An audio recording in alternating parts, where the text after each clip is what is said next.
Aren't you a little short for a stormtrooper?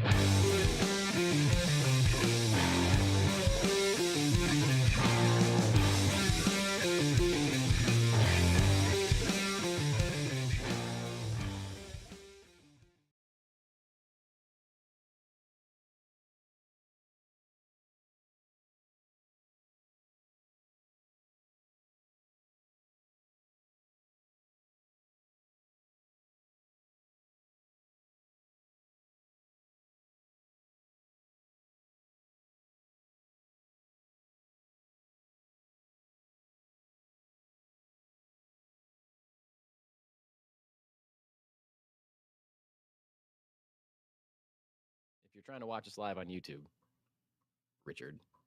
Hey, it worked this time.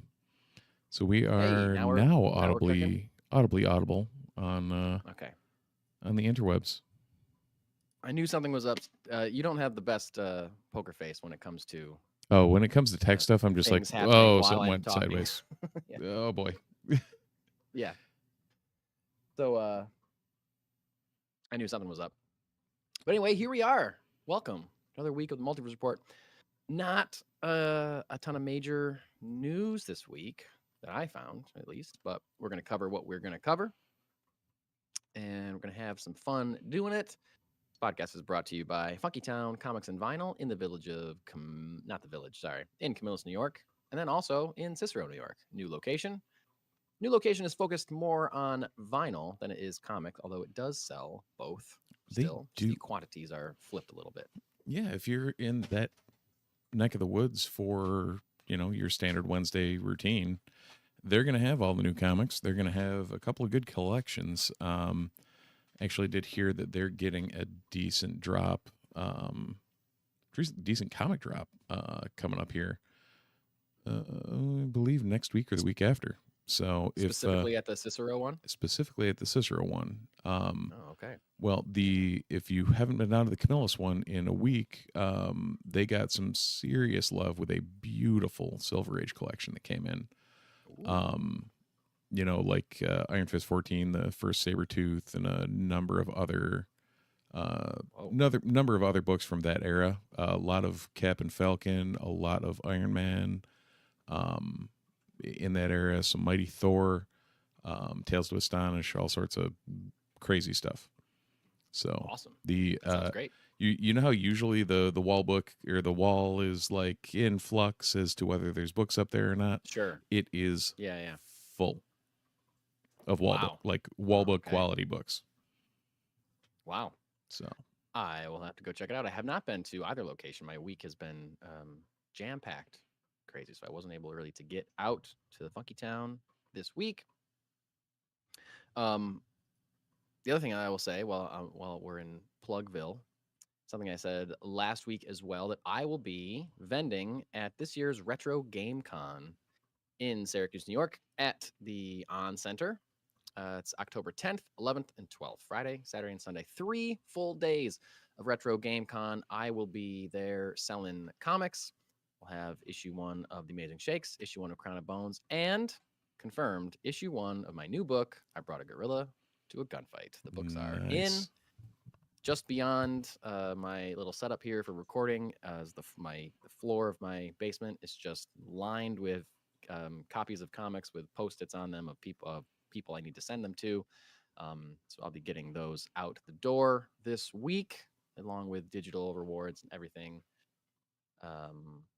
Delivery date was September, so cutting it pretty close. But might be some spillover into early October as far as delivery. But they're in and they're going out this week. I'm very excited about it. So if you are a Kickstarter backer, keep your eye on your mailbox, or your physical or digital mailbox, depending on what you pledge for. But yeah, Brought a Gorilla to a Gunfight will be available at Retro Game Con, as well as my other stuff. Steve will probably be making an appearance, helping me out, doing some vending, doing some pitching. I will. Some podcasts at the same time.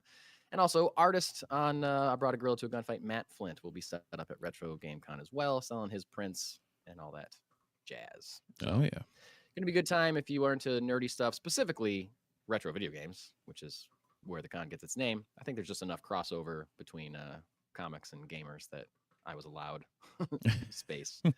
So Yeah, I mean, Matt's been doing it for the past couple of years, and yeah, it's been he's sung the praises of the con in general. I'm Why very not? excited to finally be a part of it. I've heard it for a long time. It's like there's been a few years where it hasn't really worked out. That I was booked the weekend that it was happening, and I couldn't even apply for it. So now I'm glad to be in and glad to be part of it. So The last time I check went that out in a to couple weeks. last time I went to an RGC was still in the Landmark. Oh wow! And I remember playing in a Magic the Gathering tournament there way back when, probably 10 years ago. Wow. It was like one of the early ones. And even the early, I mean, that's a big space too, like the Landmark, like even the earlier ones that were like certainly filling big venues, and now taking over the On Center for 3 days. Yep. Pretty impressive. Pretty impressive for a homegrown con. No, absolutely. Well, all right. Let's move into the rundown. We got some Marvel stuff. We got a Star Wars thing, 2 small DC things, and Steve's got 2 comics to review I this week. do. Apparently, lucky him. I have 0, 2-0. Steve wins. First, we got some Marvel news, and it's not like it's kind of big news, but it's different kind of news, I guess. It's kind of release date related. It's not really like they're not announcing a new project necessarily. But I feel like this is a big thing for the future of Marvel television, because it's always been a big question mark as to like when we're going to get another season of whatever. You know, is there going to be another season of whatever? Sometimes they just give us a season of something and we're not even expected to want a second season, which is crazy. But anyway, it was announced this week that 3 Marvel shows are going to be released annually on Disney Plus, or the plan is to release annual seasons of these shows. And this was said by Brad Winderbaum, who's Marvel's head of streaming, TV, and animation. He confirmed that X-Men 97, Your Friendly Neighborhood Spider-Man, and Daredevil Born Again are all going to have seasons that will be released annually. Specifically for Daredevil, it was released last March. Season 2 is coming out this March. It's on track to be finished and out. They've been making it for over a year. The quote that he said this week was when asked about scheduling and things like that, he said that Marvel has, quote, embraced a traditional development cycle, end quote, and wants to put out, quote, stuff that can sustain for multiple seasons. Daredevil Born Again is an annual release every March, so for as long as people enjoy the show. Same thing with X-Men 97 and Friendly Neighborhood Spider-Man. We've got this annual cadence starting next year, which I think is really important. So that's really exciting. I didn't watch Friendly Neighborhood Spider-Man, but I heard it was really great. And I thought Daredevil Born Again was really great. I thought X-Men 97 was exceptional. So you're telling me that we're going to get annual seasons of these shows? That's really good news. That's really good news. Again, as opposed to their original model, which was let's make a season of something and maybe you'll get another one, maybe you'll never get another one. We don't really know. Because these things aren't designed as TV shows. They're designed as gap fillers between movies and things like that. Yeah, this almost makes it feel like they're, I don't want to say buying in more to the model, but buying in more to the model of, of television. Right. Like, yeah, like you said, everything was designed initially as a one-off season to tell a story that fills a gap in between 2 feature films. Right. And if they, if they embrace that I guess the 3 properties they mention that with are all purely TV shows. Like Daredevil Born Again as the successor to the Netflix Defenders stuff, inherently is going to be TV driven. Like that's where the source material was from. It was created as a television series. Yep. And so therefore they're able to carry that baton forward. Same, like you said, same with X-Men 97, same with Friendly Neighborhood Spider-Man. Yep. Friendly Neighborhood Spider-Man was really good for the 4 episodes I watched with my son, and then life happened. Oh yeah, it does, as it does, especially with an 8-year-old. Yeah, big time. Ooh, squirrel. Yeah. And what I mean is there? How many other seasons? Multiple seasons? We got a season 2 of Loki. I'm trying. Yep. I'm trying to think of another live action prestige MCU show that we've gotten more than one season of.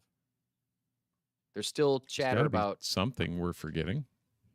There's chatter about Hawkeye season 2 still happening. I guess they're still trying to negotiate something with Renner to get him to come back. But like Moon Knight, 1 season. She-Hulk, 1 season. Ms. Marvel, 1 season. WandaVision, 1 season. Yeah, I mean, as far as You the know. prestige stuff, Falcon Winter Soldier, 1 season. Echo 1 season, Yeah. Secret Invasion Agatha, 0 1 seasons, season. Secret Invasion. Yeah. What was Secret Invasion? I've never heard of that before. Ironheart 1 season, She-Hulk 1 Yep. season. Yeah, exactly. So, I mean, and some of that makes sense. Like a show like WandaVision Right. was like a clear vision. No, no pun intended. Somebody had a vision for a story that they wanted to tell, and it's a story that made sense because of the way they wanted to tell it. That made sense to tell it in an episodic television format. It's literally like homaging different eras of television as you're telling the story. Like that makes perfect sense. Falcon and Winter Soldier could have been a movie. Yeah. I mean, She-Hulk was certainly made for television. Moon Knight probably could have been a movie. Ms. Marvel, maybe. Either way, I don't know. But I guess I hope that this means that they will be moving forward, like television will be moving forward as television should move forward with multiple seasons planned, and not just here's this one-off thing, Right. that may or may not matter, and you may or may never see again. So I don't know, especially when it comes to Daredevil Born Again, which I still think was a great show and is still one of my favorite Marvel properties, easily. And as much as I would love to see him show up in another Spider-Man movie, but in costume or whatever, as much as I would love Wilson Fisk to be the bad guy in the next Spider-Man movie, even though contractually I don't know if that's possible, if I'm still going to get more of those characters every year in a 10-episode series or whatever, great. I'll take that. I'll take that any day of the week. And it's also more encouraging than a lot of these prestige dramas that we get, whether they're superhero related or not. Because for the last however many years, TV has been able to attract major stars to it because of the quality, and the budgets have skyrocketed through the roof. It used to be a big divide between you're a TV actor or you're a film actor. And it was a big deal if a film actor was in a TV show, or if a TV actor bridged the gap and made it into a film career. Right. That was like a big deal. And now, Tom Hanks is doing Apple TV series that no one knows about and stuff, Legitimately that no one has a clue exist. Exactly. But at the same time, a lot of those, even like a show like Severance, which is like a super popular show, or Shrinking even, like both Apple TV shows, but like the first 2 that I thought of, that have great casts, but casts of actors that are booked, that have other things to do. Right. The morning show. You got to go, morning show, sure. We're going years between seasons. Yep. And Severance is one of the biggest shows on television, one of the most acclaimed series on television. We're not going to get another season of that for another year at least, because Adam Scott's got other stuff to do, and Patricia Arquette has other stuff to do, and so it feels good to me to know that, like, oh, I'm just going to get another season every year. That's what should happen, right, with a television, right, or at least that's what we're used to traditionally. Yeah, exactly. So I don't know, I'm excited about this. No, and I mean, at the same time, what does that mean for stuff like Wonder Man or Vision Quest? Yeah. Well, they did, wasn't it a couple months ago? Didn't somebody say, maybe it was Bob Iger, maybe it was Kevin Feige, saying that they were going to kind of scale back the number of like big Avengers characters, like film characters that would appear in their own television shows. They're going to do that less. They're going to more keep like movie characters in the movies, and the TV stuff will be different. Which I guess I'm still and I don't. Yeah, like that statement. Sure, like make that statement, but I know you and I have talked about it numerous times, especially for a company that's as big and in the has the panache of a Disney literally the biggest media conglomerate in the world, you can use your characters how you want to use your characters. Like if it makes sense for one of your multi-billion-dollar stars to show up in, Wonder Man, sure. Right. Like pay the man his money. Yeah, make it happen. Like you're the mouse. You don't need more money. Yeah, right. Yeah. But you also don't need to you don't need to rush through a production of something just to get something out. Right. Like, like I guess the opposite, maybe the other side of this coin is that like, okay, now we're on a yearly schedule. Are they going to be able to maintain the quality year after year? Daredevil Born Again got delayed because they had to start all over again because they realized they were making a bad show. Well, and in all honesty, though, if your target is an annual release and it slips to a year and a half or 2 years, then it is what it is. Yeah. But like if you're committing to making this TV show like it's a TV show, then go for it. Like I'm fully supportive of that concept. Yeah. Right. Execution, we'll see how it goes. We will see how it goes starting this March with season 2 of Daredevil Born Again. I don't remember when. I guess he said the annual cadence starting next year. So I guess I'm sure at some point we'll get a release date for X-Men 97 season 2. But still very excited about that. Still. Yeah, me too. I'm very excited about all of it. Something else I'm very excited about and was just really blown away by. Something that, Steve, you and I have been talking about for a long time because they announced this a really, really long time ago. They did. And then there were some leaks because someone hacked into weren't there like hackers that like tried to like steal information about it because they were so excited about it? I can't remember when that was, but I remember talking about it. Yeah. But this week we got a full trailer for the Insomniac Games Wolverine game.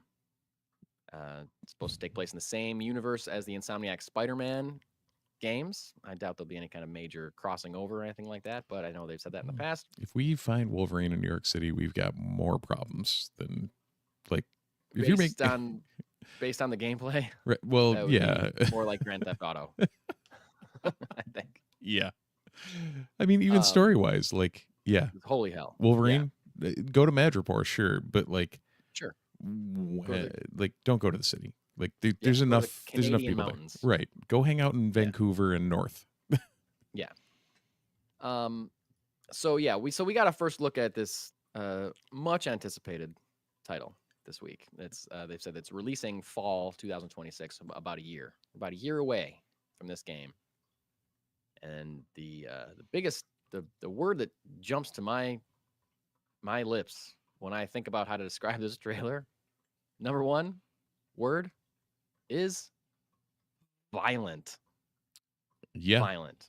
This is a rated M. 100%. And 100%. Like, to the point where I know, like, my son understands the concept of Wolverine and that he slashes things with his claws and that, he's a violent, like, he lets the animalistic instincts take over. I will not be letting him watch me play this game in any way, shape, or form. My son won't want to watch. My son will be scared by this. Probably. He'll be like, this is too much. I don't like this. It's too much. And it is. I'm kind of surprised at how bloody it is. And in the game, he's chopping up human beings and blood is flying everywhere. Like a Mortal Kombat robots. Game. Sorry, what'd you say? It looked like a Mortal Kombat like style of blood. Yes. Yeah. I'm shocked at the amount of blood. And like, sure, it's quote unquote realistic, the amount of blood that would probably come out of you if you were stabbed by giant adamantium claws, right? Right. Like, but I'm shocked that they're not trying to like dumb it down a little bit to make it a little more like child friendly. I also wonder if this was like the initial shock trailer to get people talking. Because at the end, we do see that still, well, it's not a still, but like right at the end with the Sentinel. And you're like, oh, here we are. Like we're We're hitting the Yeah. wheelhouse. So I wouldn't be surprised if there were, like you said, maybe a lot more robot enemies in the actual game, and this is just highlight from the times that you are killing warm-blooded human beings. Um, and then also, I said that I made that critique to a friend of ours last night, saying like I'm surprised that they wouldn't try to make it a little more PG-13 to appeal more to kids, since he's like a Disney-owned comic book character. Yeah. And our friend pointed out rightly that young kids don't really play console games as much. They play tablet games and phone games and stuff like that. And they're not really into PS5. So the target market for this isn't teenagers. It's not preteens. It's right. grown-ups like you and Well, me that and- want to play a Wolverine game and fuck some shit up. And to be So, fair, most young kids, even young kids that know comics, don't know Wolverine like we did. right. Like there Yeah. was no X-Men the animated series that just like made every 2010s kid a Wolverine fan. It was the 90s kids. Hi, Right. here we are. And holy shit, did this like we talked about the initial off the bat reaction of like, holy crap, this is violent. Well, because my first reaction, that's the only thing that I was reacting to. Oh, Like, I can't yeah. believe the amount of blood that I'm seeing in this trailer. But like, I had to watch it a second time before I was like, okay, focus on like the dialogue. The second time or, through like, it, the action or something. You know, right? The second time through it, just looking at the way he was animated, yeah, was just they did for Logan what they did for Peter Parker, and it looked like Wolverine. Just like when you're swinging through New York with Spidey, with Peter Parker or Miles, it looks and feels like Spider-Man or also Spider-Man. Right. Like it just looks like that visceral fighting style that he's always had, that kind of weird half hunched over. I don't quite know how he's doing it, but like it was it just screams Wolverine. Like they made the character come to life, which is I think something I was worried about when they announced it. Was like, yeah, okay, but they're just gonna it'll be like a generic fighting game that doesn't feel like Wolverine. And then watching that, I'm like, no, that you are playing James Howlett. Like there's no way, shape, or form that is not him. I can't say I was like worried about it, because knowing that it was from the same studio that did the Spider-Man games, I was like, okay, but yeah, you're right. It sounded like him. It felt like him. Couple different costumes, at least in the trailer. A flannel shirt, leather jacket, and like classic blue and yellow. I wouldn't be surprised if there's like way more similar to the Spider-Man game. You end up I'm unlocking a sure bunch of costumes and stuff. I'm sure that's awesome. We get a look at, like you said, there's a Sentinel at the end of this game. That I hope there's multiple Sentinels. That would be awesome. But we also get a look at Mystique. Real quick look at Mystique is in the game, and Omega Red. That was so good. Fighting Omega Red. That'll be cool. Oh yeah. Wondering, Sabretooth's going to have to be there. I was going to say, like, are they really doing this without Sabretooth? Like, there's definitely going to be other villains. Like, is Omega Red the big bad? Is there a big bad? What's the thrust of this game? We don't really know. We have a full year, so we'll certainly get another trailer that gives us maybe a little more of a story, or we'll eventually get some actual gameplay. But like, I don't know. Like the Omega Red thing. When Arcady jumped into the scene, I was just sitting there like, holy shit. Like I'm watching what effectively could be a live action Omega Red, because they did all this mocap. Like Liam McIntyre, Liam McIntyre was Wolverine. Oh, I didn't realize. I don't know if the fight scenes were full mocap, but like all the facial expressions in that are like Liam McIntyre's face. Yeah. Same like his voice, the whole nine. So I don't know what they did with the other actors, whether it was everybody, but it was just like, wow, this is, things like you're going to probably have to see Lady Deathstrike. You're going to have to see, they're going to play the hits. Yeah. Yeah. Although if the Spider-Man series is any indication, they'll at least hold back something. So yeah, because if the game is a hit, you want to make a second one. So, Right. and they can't possibly throw in every villain in the one game. But we got a bunch in that first Spider-Man game. Like, yeah, Doc Ock was the main bad guy, but we also got like I think Scorpion and Yep. Vulture and Rhino, maybe. Like there was other Yeah, definitely a bad number guys of to the stop along the way. and I mean Spider-Man's like villains list is his rogues gallery is deep, quite deep. Pretty deep bench. It's like him and Batman are kind of the two like battling it out for who has the biggest rogues gallery. Sure. Yeah. Yeah, and as much as I loved this trailer, it did make me think like, in the wake of that Spider-Man game, I know there's some studio somewhere that's working on a new Batman game, and I can't wait for the Batman game that's designed in order to compete with a game like this or with a game like the Spider-Man game. I'm just like, that's going to be a dope game, right? Which is hilarious because when like Arkham Knight came out, we were all thinking, like we were all in the opposite of like, God, why can't they make one of these for like a Spider-Man or Wolverine? And now we're like, well, can we do it the other way now too? Oh, okay. Yeah. Oh, it's like a literally breathing New York City. Yeah. Oh, sweet. Yeah. Instead of having like, oh, Gotham's been evacuated, so there's barely any cars driving around. Right. Well, and on the flip side, like Madripoor looks awesome. Yeah. Everything looked great. Oh yeah. The design, the opening scene of him walking into the Princess Bar, like, okay. Yeah. Sure. Game on. Game on. So yeah, something that we'll be talking about next year, about a year from now, most likely. Steve and I hopefully will have played that very game. What's something else? Oh, I just looked at your I looked at your notes in the rundown for the first time on the trailer for the Wolverine game section. For the record, folks, Mike's notes are violent, ! Omega Red, ! Mystique, ! Sentinels, ! Yeah. Like, it's perfect. What else is there? What else you need? Is there to talk about? And everything's got to be an exclamation point because everything's exciting. Yeah. It's just, yeah. I can't wait. Can't wait. Something that's exciting, but maybe I probably could wait for this. Yeah. But I don't know. This is a pretty dope trailer. We got a trailer for the third season of Star Wars Visions. Star Wars Visions. An anthology series of what's the anime? I can't. I was like, why am I blanking on the type of animation this is? Anime studios doing different tales, non-canon Star Wars tales. I have watched season 1. I have not watched season 2. Same. I would like to watch season 3. I'd like to watch season 2. I just kind of like forget that it's there.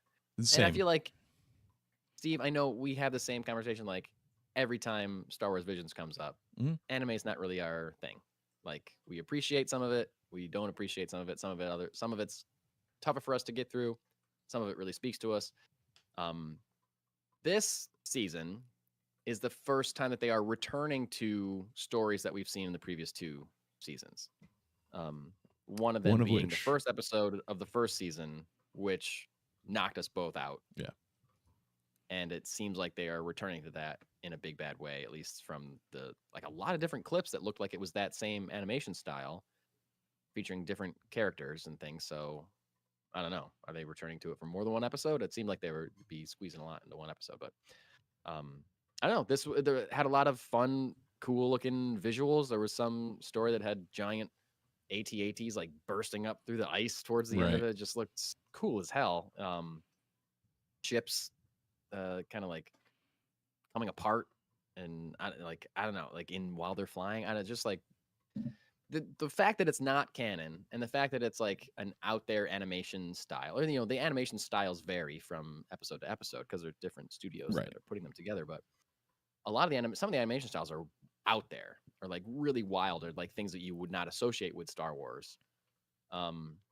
Which again, maybe not speak to you, or maybe doesn't speak to me and Steve necessarily, but it is a new lens to see the Star Wars universe through, and it does give these animators opportunities to tell stories that you would never think of, that could never exist within the film universe, or could never exist within canon for whatever reason. and there's nothing wrong with that because that because then you're getting some more fun stuff. You don't have to worry about how it affects the main story or whatever. You just get to see some cool shit that is fun to watch, and who cares if it doesn't set up the next thing or whatever. But It's almost refreshing that it doesn't. yeah, absolutely, Like, absolutely. I'm very glad that they are going back to the duel, because that was just that. Yeah.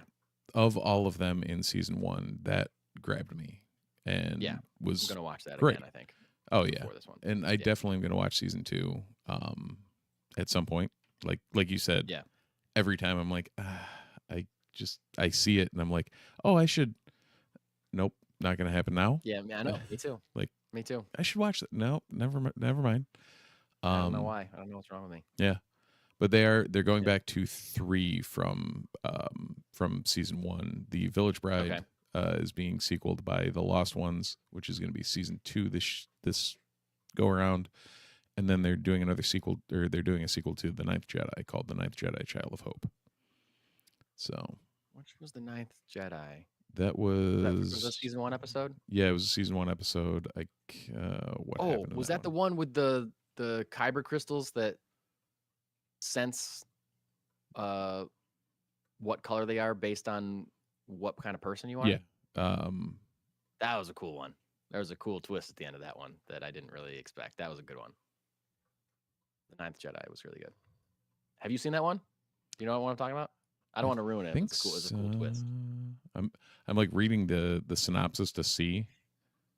Yeah. Kara has a temple, presents lightsabers. The other 6 Jedi reveal themselves as Sith and Padawans. Yeah. It's Okay. like, Yep. That was it. Yeah. I gotcha. Yeah. Padawans that are going to get their crystals, but there's some like new connection with the crystal that like you don't know the color of the saber until you turn on your the crystal bonds with you and it knows what kind of person you are. I feel like I'm giving it away, but like you turn on the saber and then you realize, oh, maybe I'm not the person I thought I was. We're all Sith. Great. Yeah, exactly.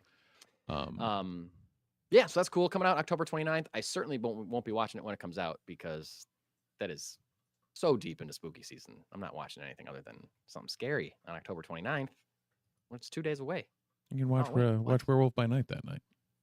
Maybe I will.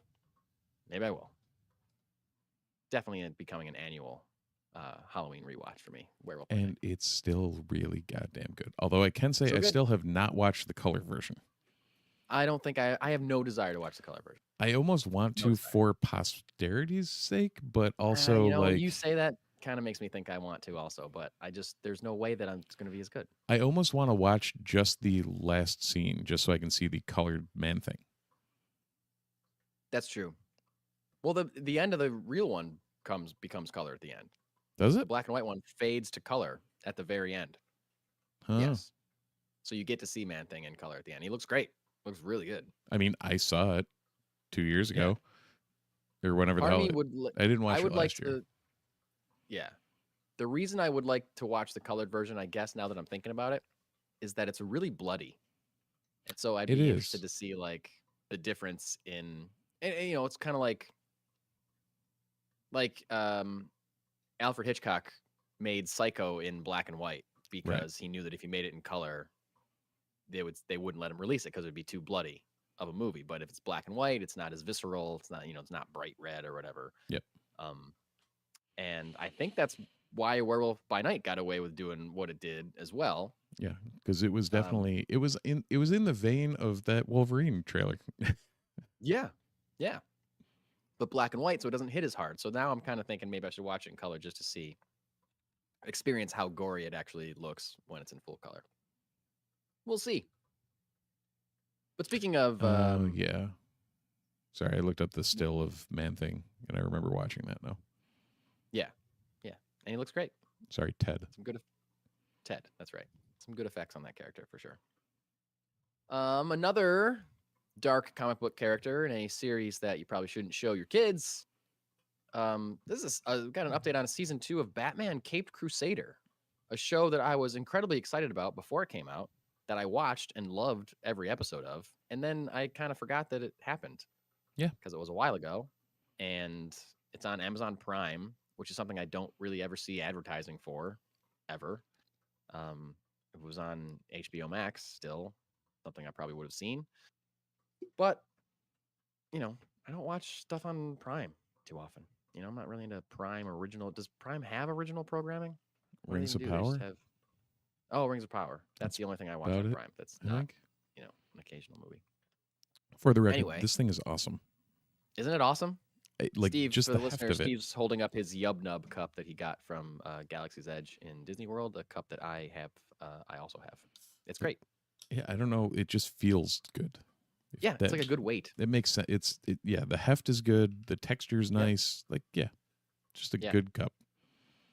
It's fully ceramic, though. I do live in fear of like dropping it or putting it down too hard and cracking it. Like I would be devastated. I was just trying to figure out in my brain. I put it off to the side here on my desk. Yeah. But every morning, like when he wakes up, my son comes down here because I'll be working by that point already.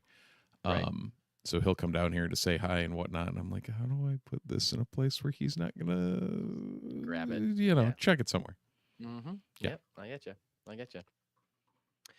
Anyway, actor Hamish Linklater, who voices Batman in Cape Crusader and does an excellent job of it, was asked if there any update on a season 2 of Cape Crusader, if there was going to be a season 2 of Cape Crusader, because I certainly haven't seen any announcement of that. Yep. But he said he talked about it as if it's clearly happening. He said, I don't know when it's coming out. Sometime next year, I think they'll show it. But yeah, we've been working on it. So there you go, folks. If you like Cape Crusader, we're getting more of it. I loved it. It was very similar to Batman the Animated Series, except clearly for adults. Clearly for adults. Do not show your kids Batman Cape Crusader. You should show them Batman the Animated Series. But Cape Crusader, too much. Too much. Something that I can't get enough of. And this is another thing that I didn't know was happening, but it's already happening. I missed an episode already. I don't know when it came out, but apparently there's a series of shorts that are being released on HBO Max called Crypto Saves the Day. Some animated crypto shorts. I guess I don't know if they're live action or if they're animated. You know what I mean? Right. Like, I'm not sure.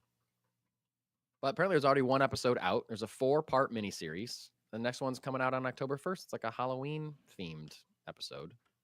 And just like little short films of crypto doing stuff, I guess. So if you're a big fan of that character from Superman, check out these little crypto shorts on HBO Max.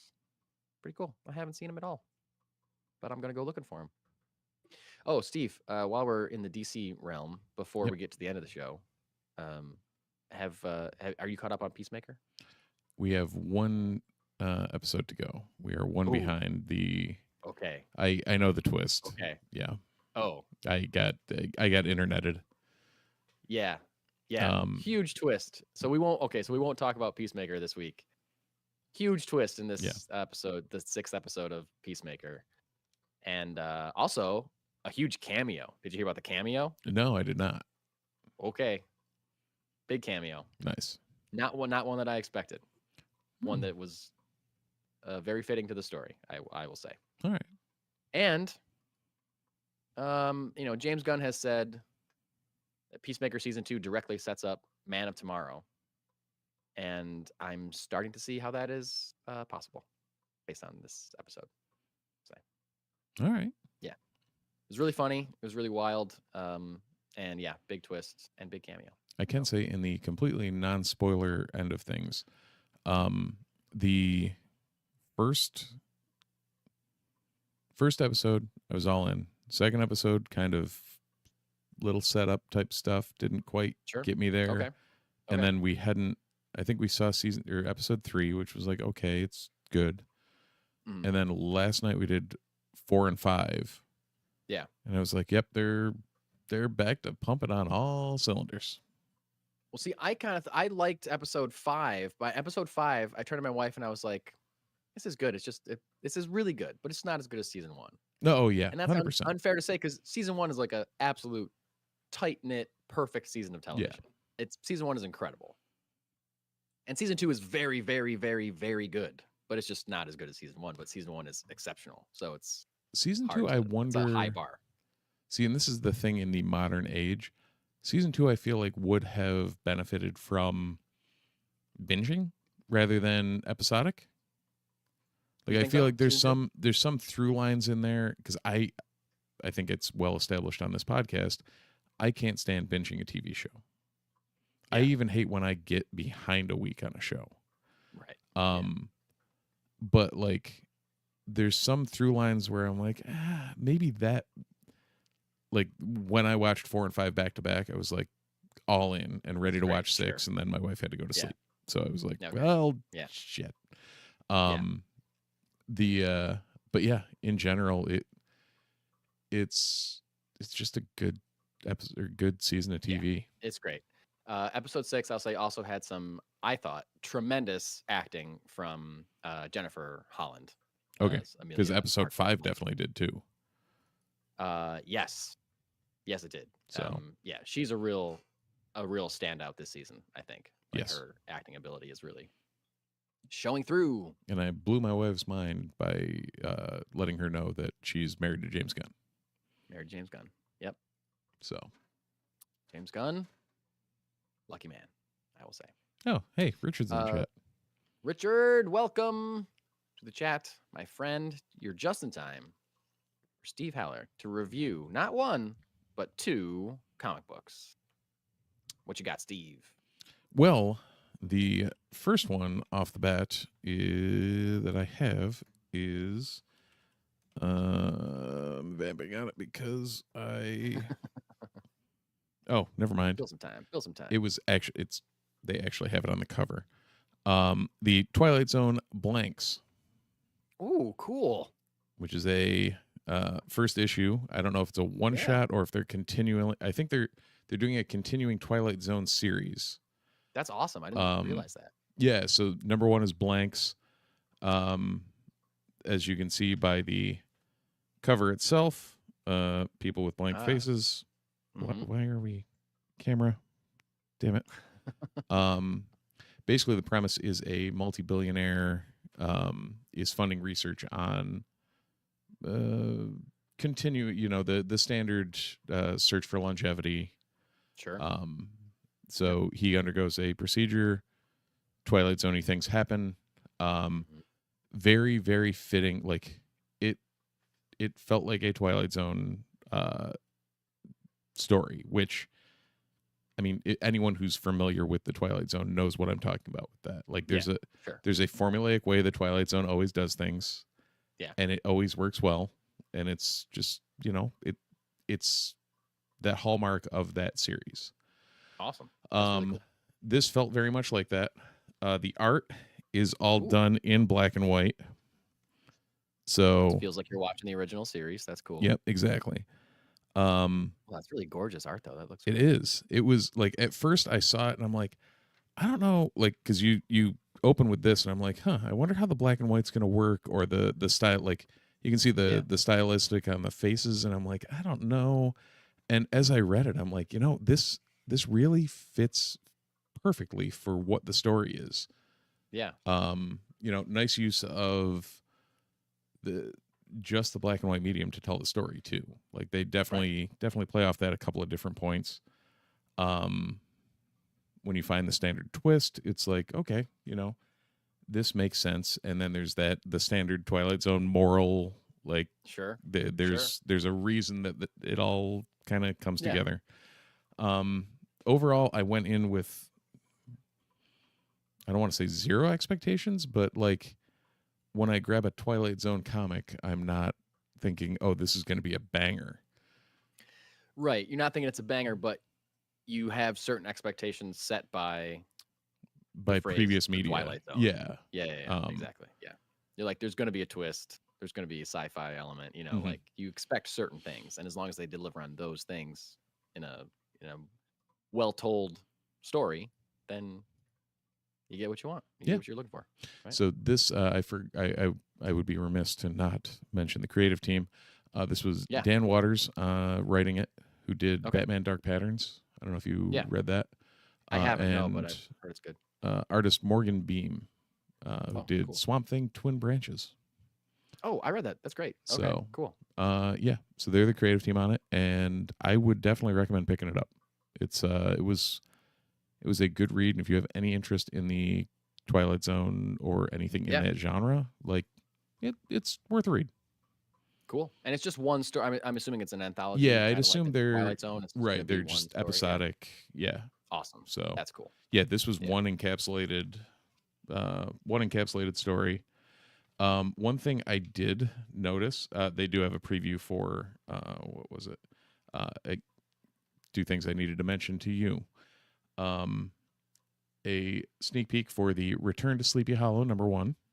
Ooh. Since we are in spooky season and you are my Gibson, there's a That's Sleepy right. Hollow reference needs to be I'm in. mentioned. Yeah, for sure. So that I'm sure will be coming from, it looks like Dynamite. Cool. And then also in the vein of spooky season, I don't know if you knew that they're doing an Event Horizon book. I did hear about that. I still hold that movie in way higher regard than I probably should. But like, I mean, I don't know if it's a high regard, but it's a movie that like I don't ever want to watch again because I thought it was really, really disturbing and like really fucked up. I think I hold it in that high regard because of like, I don't think I've ever experienced anything like that. In that I am not gonna like. I don't mind watching scary things. Yeah, I'm not gonna go revisit that. Yeah, I know. So I heard that they were doing a comic. I'm like, that's cool, but I'm not gonna read that. Oh, love it. Too much for me. Too much. So Twilight Zone, thumbs up. What's Twilight the Zone, second thumbs book up. that you got? Second book is also a thumbs up. If I could actually grab it. Ultimate Hawkeye #1.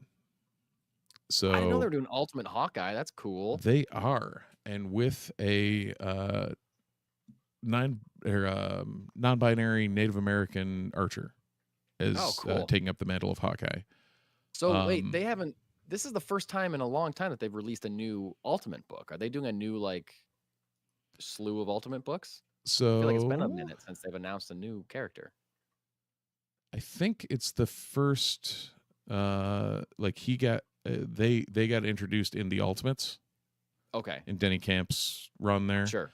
And I think it's a spin out of that. I don't know if that makes there sense. was another. I don't know. All right. Don't know what to tell you there. Well, no big deal. How's the book?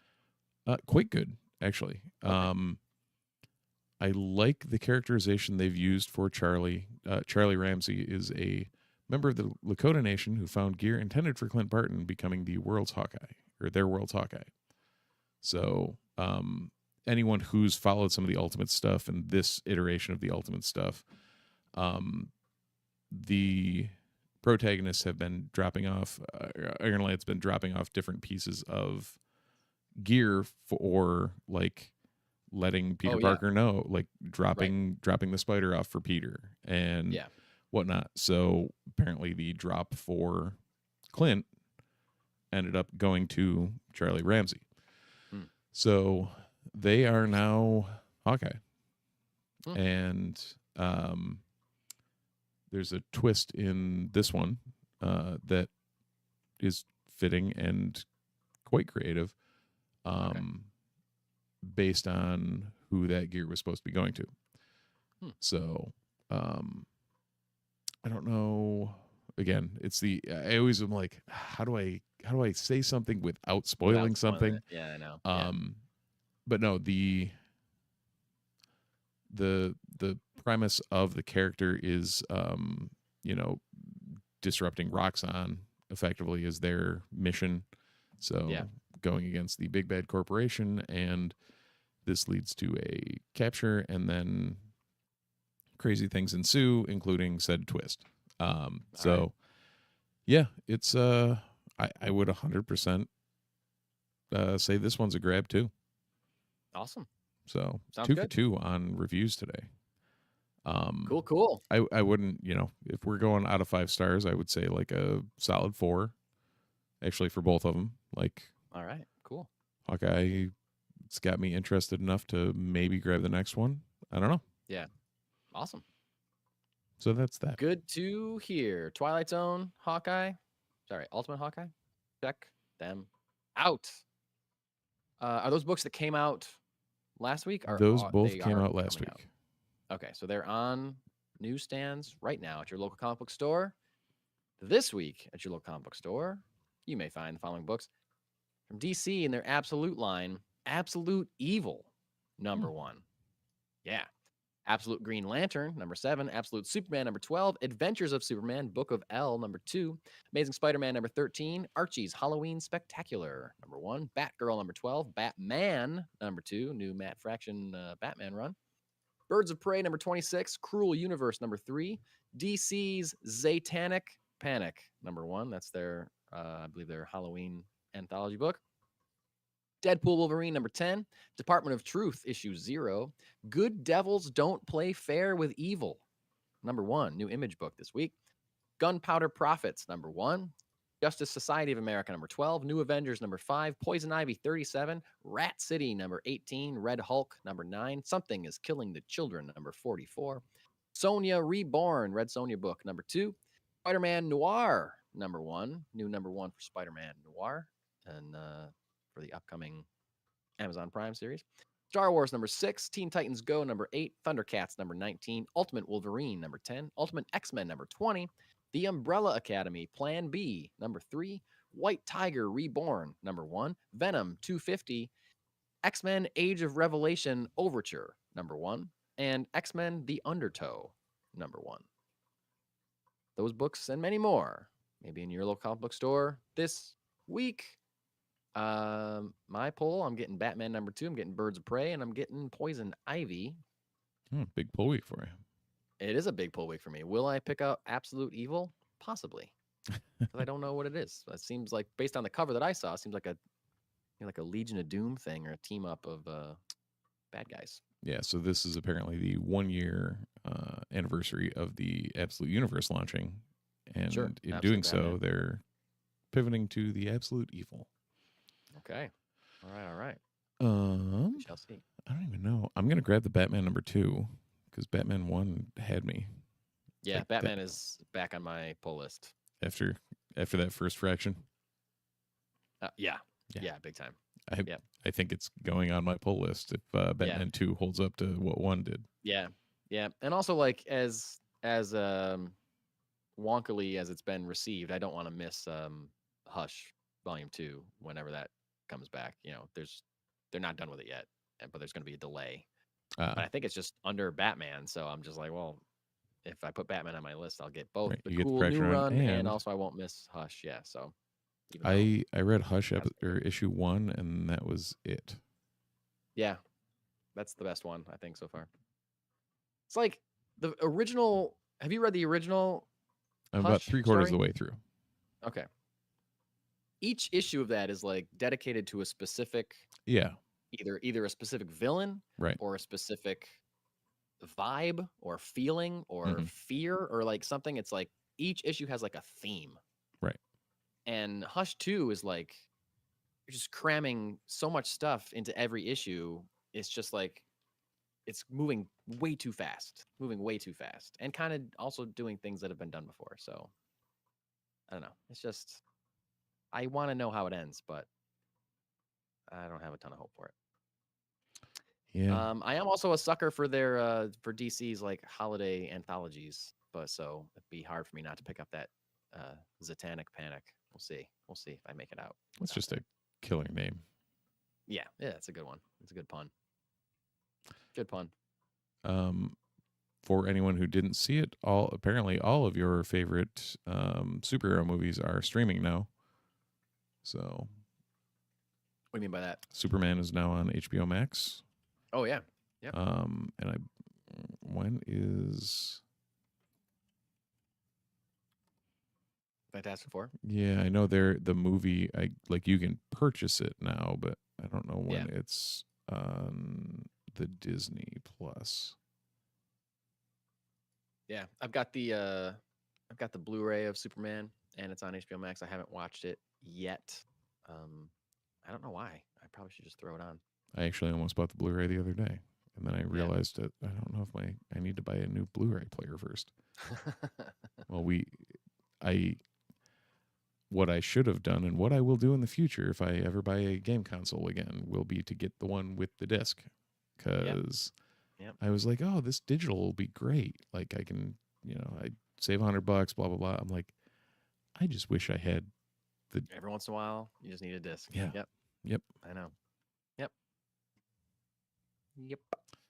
I don't know. Maybe I'll see if I can trade my one PlayStation in for another PlayStation. Yeah, there you go. I don't know if it'll be Get a worth discount. whatever that money differential will be. Yeah, I can guarantee it won't be. Probably not. Well, cool, man. I don't have anything else, so we're not talking about Peacemaker, and I haven't even finished Alien Earth. There's only one episode left. I haven't finished it yet, though, because I've been. How many busy. episodes are in that total? I don't remember, 7 or 8. I think 8. Okay, so I think I have 3. I don't know. I got a couple more to hit. I think I only have the one left. I think I only have the finale. Maybe it's only 7. No, I don't know. Whatever. I'm not caught up on it, so we can't talk about it. There are 8, so I just got the 8th one. But if you're not caught up, can't talk about that. Can't talk about Peacemaker. Although, again, highly recommend Peacemaker. Alien Earth, it's fine. So see what the finale does. Yeah, I mean, if you're in the universe and want to watch something that can let's put it this way. In the Alien Pantheon, yeah, what would you put it below? Well, below, or I would definitely put it below Aliens. Yep. Alien Covenant, which I like a lot. Romulus. I'd put it below. Yeah, Romulus for sure.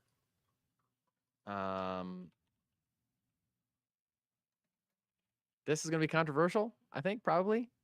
I feel like I have a better time watching Alien versus Predator than Alien Earth. So I'd probably put it below Alien versus Predator. And then you get into things. As long as you don't say Alien versus Predator Requiem, then I won't fight you. That movie's abysmal. No, that is an abysmal movie.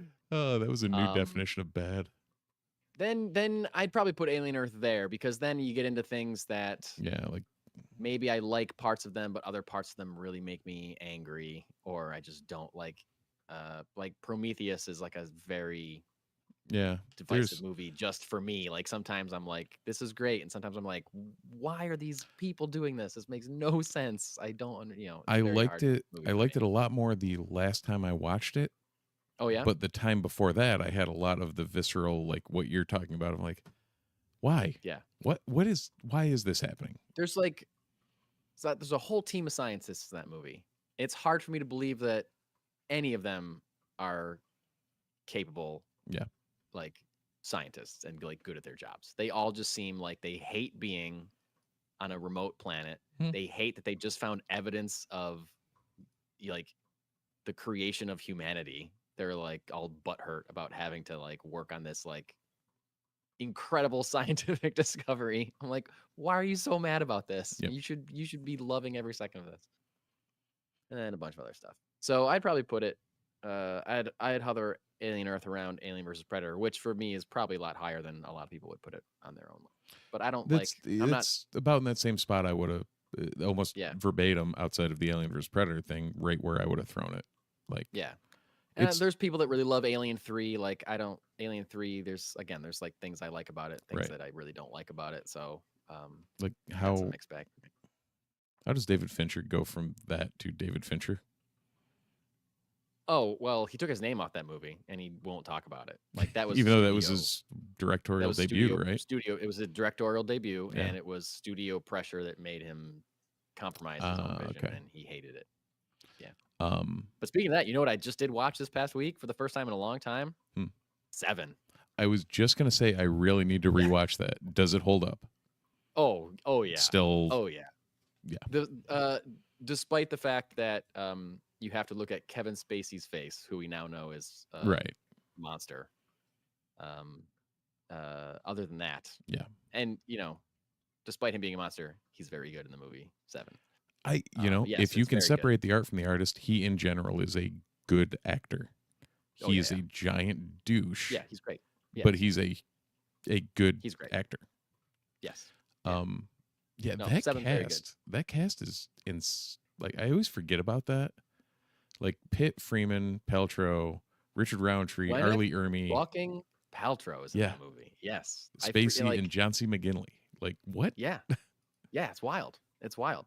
And like, there's so like, Gwyneth Paltrow is such her own thing now with her like crazy brand that sells like vagina scented candles and stuff like that. Like, it's such a It's a there's a niche market. whole but there's like a whole like different version of Gwyneth Paltrow now that you forget that she's like a tremendous actor. Yeah. She's like so good in Seven. She's so good. Yep. And she's gorgeous and she's just wonderful in that movie. And then, you're like, what's she do now? Oh, she barely does anything. She never acts. She never acts anymore, and she just has this weird company that sells vagina candles. I mean, But if you're into yeah. that, then great. I'm not here to yuck More power someone's to you. yum, but it's definitely Yeah. not my cup of tea. Yeah. Well. Anyway, yeah, you should watch Seven. Recommend it. It's great. Still fucked up. Yeah. So great. So fucked Yep. up. Yep. Great movie though. Again, we talk about movies we probably saw prior to when we should have. That was definitely one for me. Oh, really? I saw it when I was in college.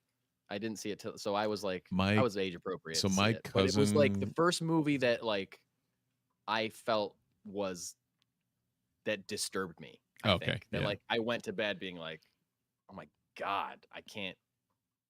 And like watching that now, like it's crazy that that's the ending of the movie. Oh yeah. Like the ending of that movie is just the biggest gut punch. And it's crazy that like a major studio let that movie end that way, Yeah. And because after I watched it, I went back, I scrolled back to the Blank Check episode where they did David Fincher sometime like last year or 2 years ago. And I listened to the episode on Seven. And basically, because Brad Pitt was like so hot at that moment that like Fincher wanted to use the ending that they used, but apparently there was a different draft of a different ending, a more positive ending, I guess. Right.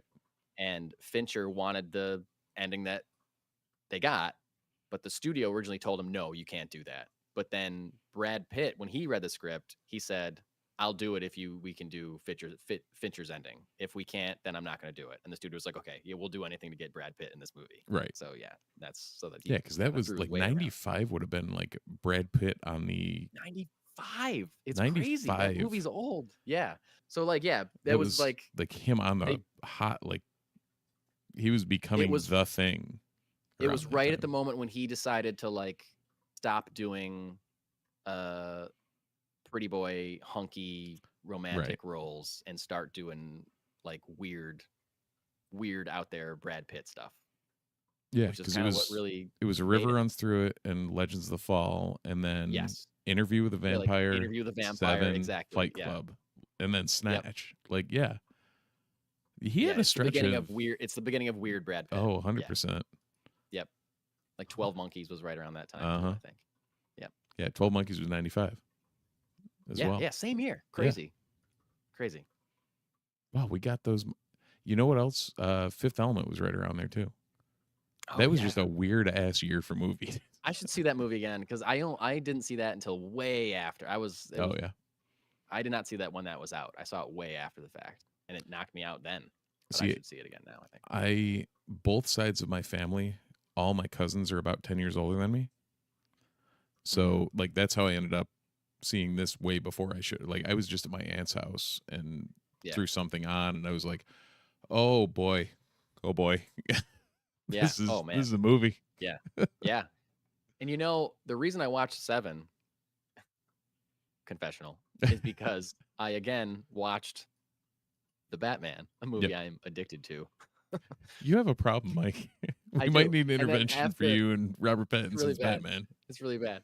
And then after, like the recommendation was like Seven, and I was like, I don't know if I've ever noticed how much the Batman is influenced by Seven. And so I watched Seven. I was like, yeah, like right down to like the journals that they find in the Riddler's place. I was like, oh yeah, they're taking so much from Seven for the Batman in a way that like isn't like, you can't say it's ripped off, but it's like a Batman version of Seven. Right. Yeah, pretty it's not much. like verbatim or anything, but you can tell there's like, Yeah, it's oh less yeah, gruesome and I it's less really like disturbing this for sure. movie. We Yeah, should make absolutely. something like it. Yeah. Yeah, tonally And I similar mean, for the sure. world's best or the world's greatest detective, it fits. Yeah, So for sure. Cool. yeah. Well, now that we Now, tangented about a David Fincher movie for a long time, is there anything else that we should talk about, or are we done here? no, but I forgot to plug everything at the beginning of the podcast, like we Oh said we were going to do man, we were forever. gonna be better about that. Hey, if we can remember by next week, then maybe we'll be okay. Yeah. But since you're all hearing this, because I'm sure all of you have hung around for the total 1 hour and 4 minutes that we've been recording, if you would like to, They were all like, "I'm gonna stick around in case they end up talking about 7 at the end of this." right, in case there's a weird chance that they tangent through David Fincher to 7. Yeah. Yeah, that was a trip. Alien Earth, all the way To Alien around 3. to Alien 3, which almost didn't even get mentioned because it's Yeah, Alien 3. It was an afterthought. Yeah. And then we're off. Yep. Yep. But now we're back on track, We are. plugging the stuff. Oh, that's what we were doing. Okay. Yeah. No, feel free to like, subscribe. It helps the algorithm find us because we can't find the algorithm. And like, subscribe, leave a review on your podcatcher of choice. Comment on the videos like Mr. Richard Westfall in the chat, as always, is want to do. Thank you, Richard. And beyond that, I'd say find us on the socials at the Multiverse Report. Multiverse Report. And all the ones that matter. That's right. So yeah, do all those things that Steve said. And until next time, as the 2 suns set over the burnt corpses of Owen and Baru Lars, we say thanks for watching, thanks for listening, and we'll see you in the multiverse.